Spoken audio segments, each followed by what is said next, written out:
Yeah. Come on in the room. Recording has started. Javen, we are in here, baby. I want to say hello to everybody that's listening on all podcast platforms, whether you're on YouTube, Spotify. Make sure first go follow us on Instagram, Beyond the Vision, to keep up with future episodes. But I'm excited because this is my little brother. This is like, we haven't even met in person. We've never met. Like, we've never met, and yet when we get on the mic, like, it's turn. I hope y'all ready for a turn episode, because that's exactly what we're gonna give y'all: energy and Jesus. Lit. Try Jesus, not me. Okay, it's gonna be Every day we lit. y'all already know. So I want to introduce y'all to this young entrepreneur.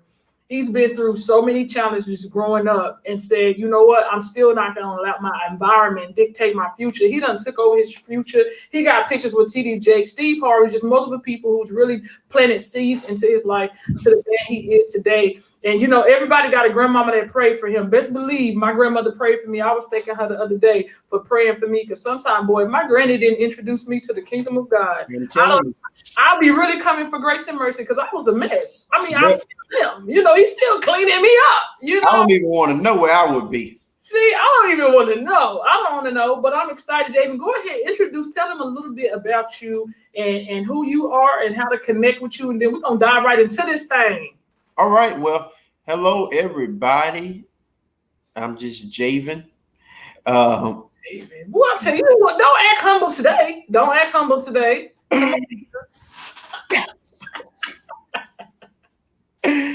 Oh, wow. Yeah. So, wow. Wow. Wow. Who are you? I'm God's chosen. No, all jokes aside, I'm Javan. I run two businesses. The first one is Remarkable Javan Graphic Designs. It's on the screen. And then I run another business with Alicia called Remarkable Publishing Company. Outside of those businesses, I work for Duke University. I'm a isolation care team support representative in their student affairs. Outside of that, I just completed undergrad. So now I'm in grad school working on my master's. So y'all lift me up in prayer. What are you working on your master's in? Well, where are you going? Where are you headed? Tell them about it. Well, my master's is in juvenile justice, and I'm at North Carolina Central University. And yeah, I want to go into the forensic field. Not too sure yet. I'm just enjoying the journey. You know, I want to get into the field, but you know, sometimes I'm learning that things unplanned are the best. So sometimes we can be too planned and, you know, things don't go like it's supposed to go. So I'm just enjoying the journey. I'm not even working in my field now, but you know, I'm just living. Javen, tell them how old you are. Let the audience know. Wow. I'm 22. 22, baby. 22. Two businesses, undergrad, dipping in forensics, but already creating and planting his legacy. They're going to remember Javen. If they trust me, years and years, hundreds of years, they're going to remember you. Okay. Wow. And we've been knowing each other, if you think about it now, since I was 19.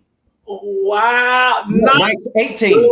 It was 18. 18 running your business. Like, let's start with the inspiration of being an entrepreneur that young. Like, what are some challenges you faced, but what was your why behind it? Like, was you even in an environment that was focused on business, or how was you so young, being an African-American male, everything that's going on in the world, 18, saying, you know, I'm gonna be an entrepreneur? Like, how did it start for you? Well, I actually never planned to go in business for myself. But if we talk about entrepreneurship, that was something that ran in my DNA and my bloodline. My mother, as long as I've known my mom, she's never done a punch in. Wow. Or a 9 to 5. My mom has always worked for herself. And growing up as a child, I seen my mom work in the salon. So, you know, I came across 1099s and not a W-2. Come on, 1099. You know what that is. You're an entrepreneur. You get that 1099. That's how you know you legit. Come on now. It's good throughout the year until you got to pay those taxes. Where you owe. You don't be like, what am I get on my return? No, what am I? You owe. Over here, baby, honey child. Yes. Buy for write-offs. So you said like it's in your DNA. And Yes. so what made you start Remarkable Designs? Like why was it that? What made it that business and nothing else? Well, my mom was in Surge 365, and I used to just play around on my computer and just like put a scripture by my face or a quote by my face. So my mom messaged me one time and she was like, "Hey, see if you could put me together a flyer." And I was like, "Whoa, me," because my mom have a graphic designer. So I was like, "Mom, go to your graphic designer." She was like, "No, do it, you know." So she gave me that opportunity to do a flyer for her when she was working with Surge 365. And in that network, I was sitting in Starbucks. I was getting ready to go to my mom's house the next day for Christmas. And I kid you not, I had about 75 orders that same day when my mom posted that flyer in the group. And it started with me doing a $10 flyer. Despise not small beginnings. And to me, as a college student, 75 flyers for $10, that was a lot to be in college. Yeah. And from there, here we are now. We're getting going our 4th year in business. Wow. Yes. To me, when I hear that, it's opportunity, it's faith, it's so many things that when somebody take a chance on you and tell you to do something you didn't know how to do or wasn't educated to do or wasn't trained to do, but when you hop out there, somebody needs you. Somebody need that $10 flyer. Somebody need that $5. Okay. So many people compare themselves or be like, well, I can't do it like this person I follow on Instagram or Facebook. Somebody needs you. You'll be surprised if you post what you're doing. Watch how many friends be like, can you do that for me? Or other people who share. You just don't know what people need from you. You don't really realize sometimes other people will pull a gift out of you. That's how God works, boy. God, you think that's your gift. Let me show you something. They'll pull it out. And it has led to so many things. It started off with flyers. Mm-hmm. And then, you know, I said, really, well, flyers not my thing. So let me transition, see if I can do a retractable banner. Boom. Or a backdrop. So now I was like, okay, let me get into backdrops and banners, you know. And so I found out that was my niche, you know, banners and backdrops. Flyers wasn't really my thing. And so from the flyers to the banners and backdrops, that led to celebrating 2 years in business as having a gala back in 2019. I remember that, yeah. So we celebrated all of our clients, you know, that keep us in business. It takes people to keep you in business when you're working for yourself. So then the pandemic last year, you know, celebrated 3 years. Now let's celebrate 4 years this year. So every round goes higher and higher. And I think that's super important. Like for those, so many people ask about my banner, and I put it strategically there so people can see who I am and what I do. But that's that's my retractable banner that he made for me. You know what I mean? And I have a couple from him. But we've worked so much together, hand in hand, as his writing coach, like being part of his team and him being part of my team, being my go-to guy. When you look at my flyers, when you look at my events, the person behind that is this young man. So we connected and grew that loyalty. And I talk about that because people don't realize that you might find better out there, but it's nothing better than loyalty. There's nothing better than loyalty. And when you connect with that and now you start building that circle, I got people that do editing. I got people that do publishing. I have people that do graphic and design. I got people that do music. Like you have your hand in everything and you know that these people are loyal. No matter what you got going on, they're going to come through for you. And I think that's business. Like you said, you appreciate. I never seen when you did your gala. I was like, but I never seen somebody so young put on something so elegant and so many older people show up the way they showed up for you because of how you present yourself, presentation, how you present and go hard for yourself. I watch you post your book every single day. I can tell you had people, hey, when you get my book, take a picture and post it. I know you told them to do that because it was all over the media. You use the media to sell yourself and probably didn't pay a lick for marketing and branding. You did. Wow, social media is powerful. When we use it the right way. Social media. Use it the right way. Yeah, social media is what. When you use it the wrong way. Look at people talking about DMs, sliding the DMs. It's not when you use it the wrong. It's just powerful, period, depending on which side you want to be on. Yeah, depending on which side you want to be on. Man, that is so. Did you ever get to a point where you felt overwhelmed because you're doing all this by yourself? Actually, I did not. Mm. I did not get overwhelmed. And I think I didn't get overwhelmed because I was big on time management. With Google Calendar and legal paper writing notes, I've never tried to overwork myself. My grandparents used to always tell me, never work hard, work smart.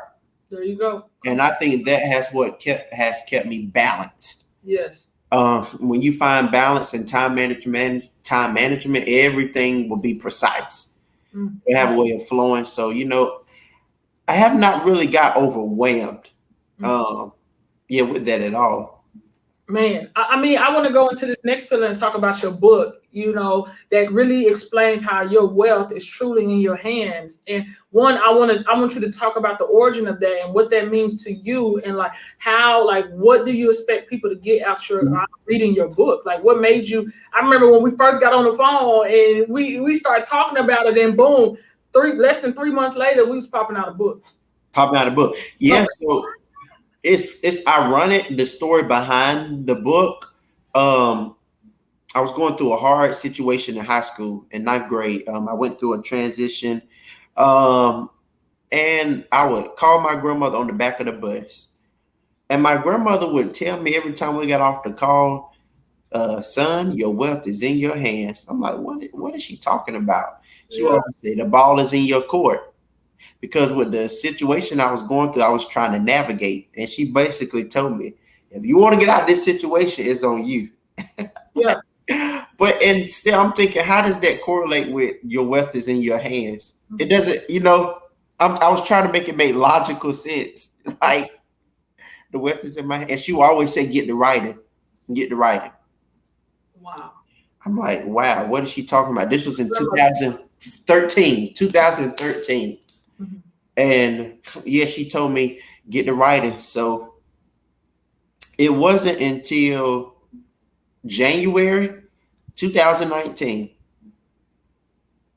and something registered in me, said, you need to write about the wealth is in your hands. Mm-hmm. And I went to talk to my grandmother about it. I was about now is the time, because it correlated with my business, building entrepreneurship.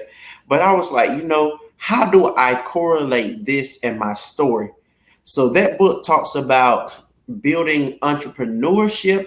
It gives kingdom principles. It talks about navigating your way through life situations, and how wealth is more than monetary means. Yeah. Wealth is a peace of mind. Wealth is a way of worship. So it delivers practical truths, and it empowers entrepreneurs and individuals. And the book basically says, if I'm an undergrad and can do it, you can do it too. Mm. And what a lot of people don't know is, Shakidra, I talked to your mom about it. I messaged her about the book, and she put me in contact with you because she was surprising you for Christmas. You remember? Yeah, she even tell you, girl. Yeah, she was surprising you with, I think it was a backdrop and a banner. Mm-hmm. It was something that I did for her. Yep. And she told me you were a self-publisher. I was like, I need to reach out to her. Mm-hmm. And the trick is, it's so funny, now we can talk about it. I told you about it. You had me marketing before I even started writing. Yep. So I only had a month to get this done. I was like, you think you finna take your time. And I tell a lot of people, if you're gonna book me to coach you, know that I do not play. No. But we got off the phone. Once you got your book, we started sharing it on social media. We didn't have it through the editing. We didn't have it finished. We didn't have nothing started. You had me have about work on your book cover, front, back cover, have it submitted by this date, and add me on Gmail so I can set up a calendar for you. We got to talk. Need I remind you, I work overnight. Yep. But you never said, hold up. You never stopped. And I think it's some nuggets that you dropped that I want to go back on. It's one, you talked about having a schedule. Having a schedule will save your life, save your business, save your faith. Because sometimes you get so tied into business that you drop God off. You drop life off. You drop your personal life off. You drop so many things off, and we got to learn how to balance it. Then we look back and be like, well, my business is successful, but I'm not happy. I'm not faithful. I don't feel God. I don't see God. I don't hear God. And it's like, well, you dropped everything because you didn't manage your time well. You didn't put it on a calendar. And then also another thing about a calendar, I tell people all the time, if you don't see it, it won't happen. If you don't see it in your face, and that's why I did the book cover thing first, is if you don't make your book cover first and see the finished product, it's not going to happen. A lot of people been writing, they got journals, they got notes, but it's not going to happen if you don't put a date on it. Stamp it. That's it. That's what my grandmother told me. Put a date on it. That's exactly what she said. I kid you not. She said, put a date on it. So consistency matters. That's the biggest key: consistency and being persistent, being intentional. Yeah. So how did, and I know, everybody know that we are kingdom kids for real. I don't care how we act up. We are kingdom kids. Kingdom kids. We do not play. We know our daddy don't play with us. You know what I'm saying? You are a child of the king, a royal priesthood. Somebody check me out. They don't know about it. They do not know about it. So how did faith, like, you wrote this book, and then you was booking churches, doing events in church, like you was all over the world. But how did faith lead and guide you just from business to book publishing, entrepreneurship, just your life period? Because everybody don't know your story. Wow. People that you would not even know what you've been through. I know they don't know, but I know the lack. I know some of the challenges that you've been through, but yet you come out on top and you walk around with your cape of glory. You walk around with your robe, of glory. Like, how does faith work and is implemented in your life? What does that do for you? Wow. So I have a simple, but I believe it's a powerful answer. In 2 words: God first. To me, although everyone is not faith-based, what I practice, what I believe in, God first. I believe in putting God first. And in doing that, I believe if you put God first, everything will be in alignment. It will fall in place. Because sometimes we put on delay what God has prepared for us because we're simply not ready, or we forget him. We take him out of the equation.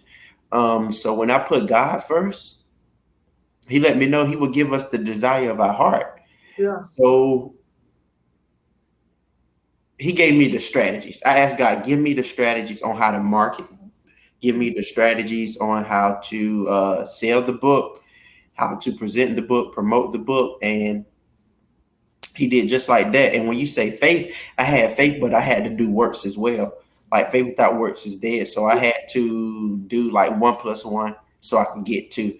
So with putting God first, faith and works, hey, nothing is impossible. There you go.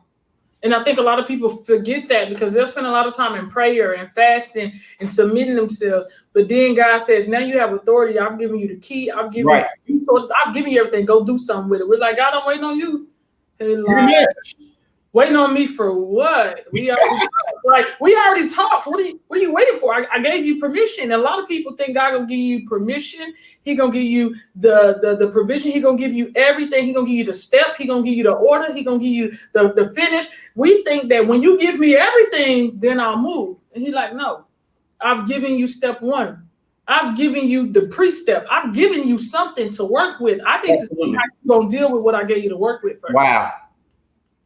If I give you too much, you might quit. If I give you too much, you might get overwhelmed. If I give you too much, your lack of faith may stop your blessing. Like, I have to give you step by step, little by little. I have to match your faith in all things. Like, I got to match your faith. Exactly. That's like people, we sing, fill my cup. I want to run over, but are you really ready for your cup to get filled? Or if your cup is filled, are you ready are you prepared for the overflow? And I don't think a lot of people are prepared for the overflow, because the overflow comes with some stuff. People think like, I want the overflow. I want, financial. I want wealth all around, mental, emotional, spiritual. Like I want it, God. But do you know what that come with? Do you know that calling that He's been tugging on your heart about? You know that relationship. You know that parenthood. Like, do you know the places that you got to go into to heal? You got to face within yourself for the overflow. Are you really prepared, or does it just sound good singing it? Yeah, because a lot of times before it get better, it gets worse. Mm-hmm. Yeah. And people not ready for that worse because nobody wants to break. Nobody wants to be rejected. Nobody wants to feel stress, the anxiety, the PTSD. Nobody want to feel abandoned, fatherless and motherless children out here. We don't want to address and talk to real pain now because there's some people on that other side that really love us. But I got something to say to you. I got something. You made me feel a certain way. You know what I'm saying? I went through that in my own experiences where it's some close people to me that I had to address to heal myself. That's the big word, heal. Boom. You got to heal. And to heal, you always got to go back into the womb the right way. Wow.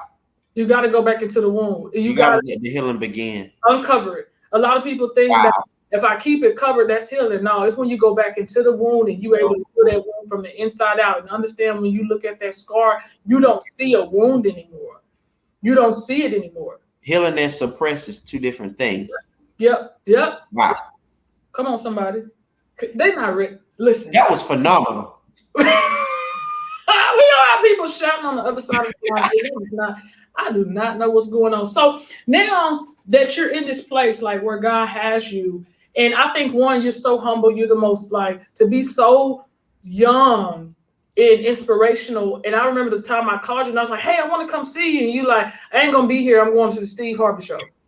And you was like, and I need everybody to help me get there.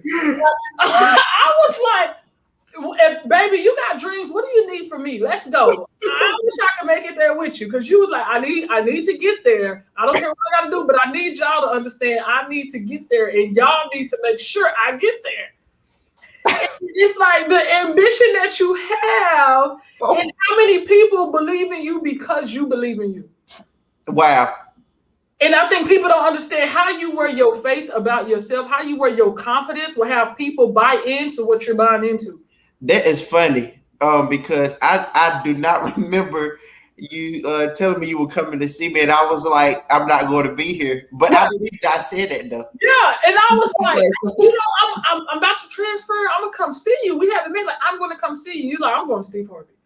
I know, we done coached through the book. I'm like, but I found it like it motivated me because I'm like, he didn't say, well, okay, well, I'll go to Steve. It's Steve Harvey, so. You said, no, I got to go pursue. I got to call it and do. I get what you're trying to say and do. And I love you, sis, but I got things to do. And people do not get that. You cannot spend your life pleasing people and answering every call and doing what everybody else wants you to do when you got to call them in your life. You got to go where God told you to go. That is so true. So many times somebody like, hey, can you cancel this? Can you move this? No, I got to go do what God called me to do. And I don't know how you're going to feel about it, but if you're not on board, you don't have to call my line anymore. We ain't got to be friends. By any means necessary. By any means necessary. At all costs. I was like, you got to understand your assignment in the earth. Come on now. Not just in the spirit. You have to understand your assignment in the earth. So I was like Martin Luther King, whatever I got to do, I'm going to get there. I see this picture with this 3-piece suit on, like Steve Harvey on the stage. I'm like, I know. He probably was like, you know what? I'm going up there by any means necessary. And you can take a picture with me with my book. I had a plan. I was like, wait. I just didn't get here just to get here. I got here with purpose. Executed. Oh, that is so funny. P.D. Jake sent you a personal video for your graduation. To God be the glory. God be the glory. Because you move with intention and so humble with it. The connections that you have as a young entrepreneur is all based on your ambition and your determination to get to where it is God has. Yeah. And see, sometimes people don't know how to differentiate worrisome and persistent. Yes. You're going to have to be persistent about some things in life. Yes. So I would give a key to the audience out here. Be very persistent in your goals. Be intentional about your next. Because, I always told my grandmother when I was 4, I always said, I'm going to meet Bishop T.D. Jakes. Wow. And I used to sit outside and preach for about 4 hours with a blue choir robe on. And I would say, get ready, get ready, get ready. And then it led to me going to North Carolina A&T. I believe in affirmations. I always declared that thing, and I just graduated there. But before I graduated, I connected with Bishop Jakes, and it is so funny because the story behind it. I just sent him a message on Instagram. That's what happened. I was like, I let him know I go to A&T. I just wrote a book. I would love to meet him because at that time he had wrote a book too. I can't remember the name of it right now, but I think if it was that time, it should have been Soar. It wasn't Soar. Or was the one before that? It was after Soar. His new one is Don't Drop the Mic. Mm-hmm. But it's going to come to my mind. It's going to come to my mind. But nevertheless, from that point on until now, it's just wow. Wow. So you connected with him through Instagram. Sent him a message and he responded. Yes. That is phenomenal because so many people be like, you got thousands of people in your inbox. But God made sure that he saw your message. It was called Crushing. Crushing, yes. Wow. Yes, there was. That was a relevant word for that season too.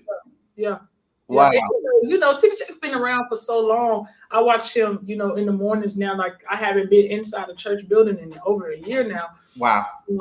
Because just COVID and where I am, and he's just not the same over here in the state of Washington.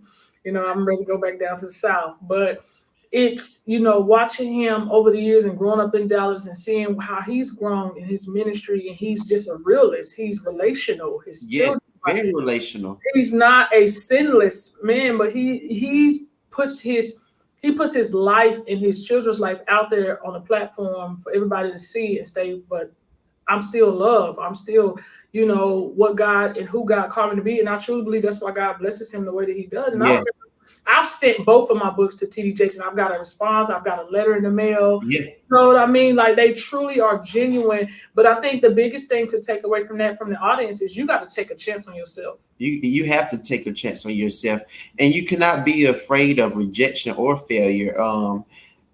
But even with meeting Bishop Jakes, to piggyback off of what you said, I was nervous, but the way he approached me, it was just like me and you are talking now. It's like he has all these accolades, but he didn't wear them on his shoulders. Wow. In the way he didn't approach me as Bishop T.D. Jakes. He approached me as T.D. Jakes or T.D. Wow. Yeah, well, with his birth name. He was very, very, very humble and approachable and authentic. Yeah, I saw his video that he did for you, and I'm like, man, it's just such a blessing when you know that you got people out there watching for you, covering for you, rooting for you. Because especially in our community, it's been a fight for years. Like it's so much competition that people don't realize. Like God got a piece of the pie for you. He has a specific audience, a specific group of people that need your gift, need your calling, need you to execute your purpose. You don't realize that if you don't heal, if you don't go forth in purpose, somebody gonna miss their chance. Somebody is counting on you. We counted on Jesus. We counted on Paul. Like Peter, like everybody, somebody's counting on you. And I was having this conversation the other day with my sister. Like, we don't realize that a lot of things we have is because what God promised Abraham, Isaac, and Jacob. And because he's not a man that he shall lie, that his promise still prevails. If God didn't make those promises and we didn't count on those promises, no telling where we would be as society. Absolutely. We count on these things. We have to realize that you stepping outside of fear, you stepping outside of the fear of rejection and mistakes. Like I make a mistake or I mess up I mess up my lives. I've messed up and said the wrong. I got stuck, lost for words. But it's like, I'll let that stop me. Then how strong am I? How can I say be strong and courageous? Right. And all things come and make your request known unto me. And like, how do we quote these scriptures and sing these songs when one little thing, one little fear, one little, what if somebody don't like it can stop me from executing my purpose and doing what God called for me to do? Yeah, that's good. Like show people the mistakes. Not saying tell people what you do. I'm just saying, if we make a mistake on this live, still put the live up there. Yeah, yeah. It happens. It happens. You got to move forward. So, as we wrap this up, like what does the future look like for you? Like when you look at success, when you look at wealth, like what does Javan right now today, like what is in your future outside of getting your education? What do you want? That's a great question. I caught you off guard. You see, that's good. It's a great question, and I really don't have an answer. Mm-hmm. I don't.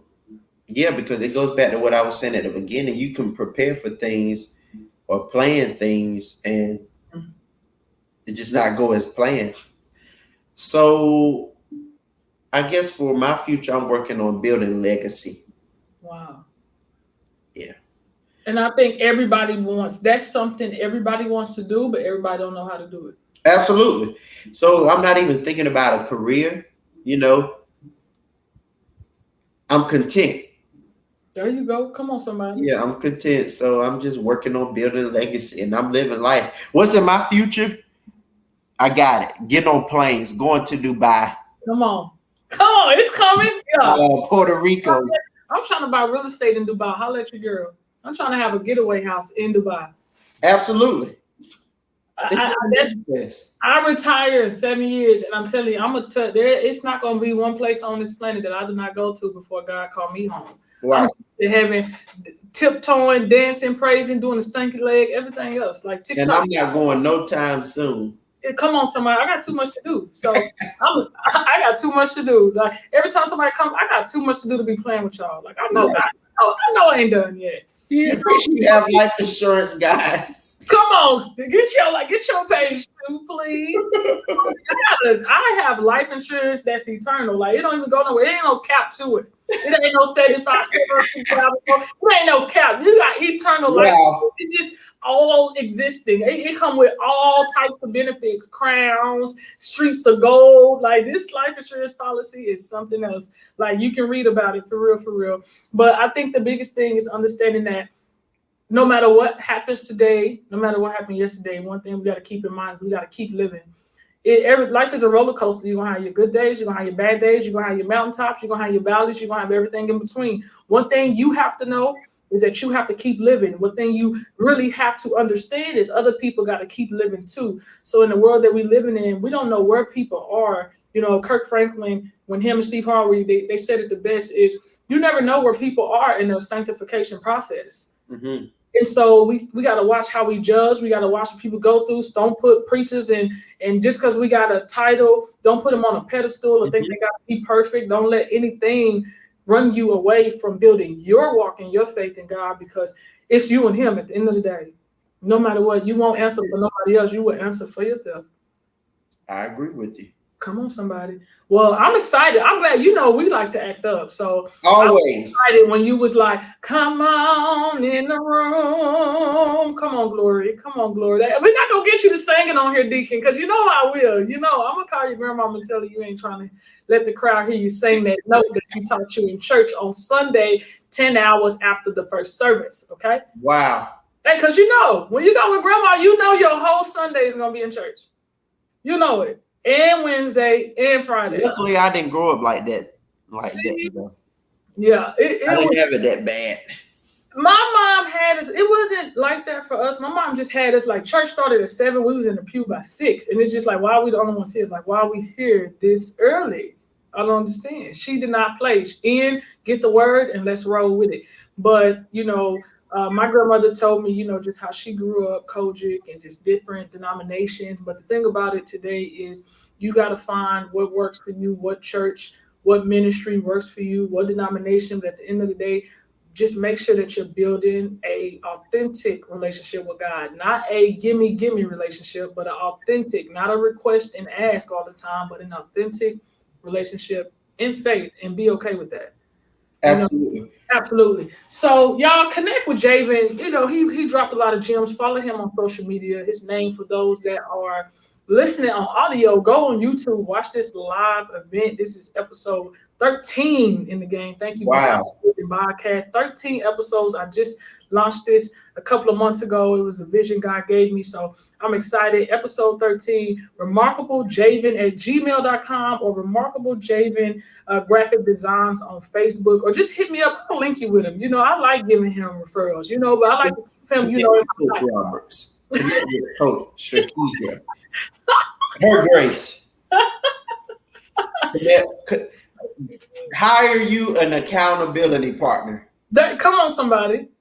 Yeah. Because, you know, I'm going to tell you, I'm going to have you out here in these streets ready to go, ready to ignite a whole fire. You don't even know this in you. Right.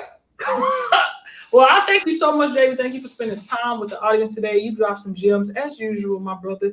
Continue doing the great things that God has for you to do. I wish you nothing but, I just wish you well, man, because you've already been doing well. I love watching you, seeing you, doing all the great things, representing for the young men out here with so many lives being lost over the last year. Mm-hmm. It's just so powerful to see these young Black men stand up and say, you know what, we're going to press forward. We're going to push on because there's glory on the other side. It is. There's always victory on the other side. Come on, somebody.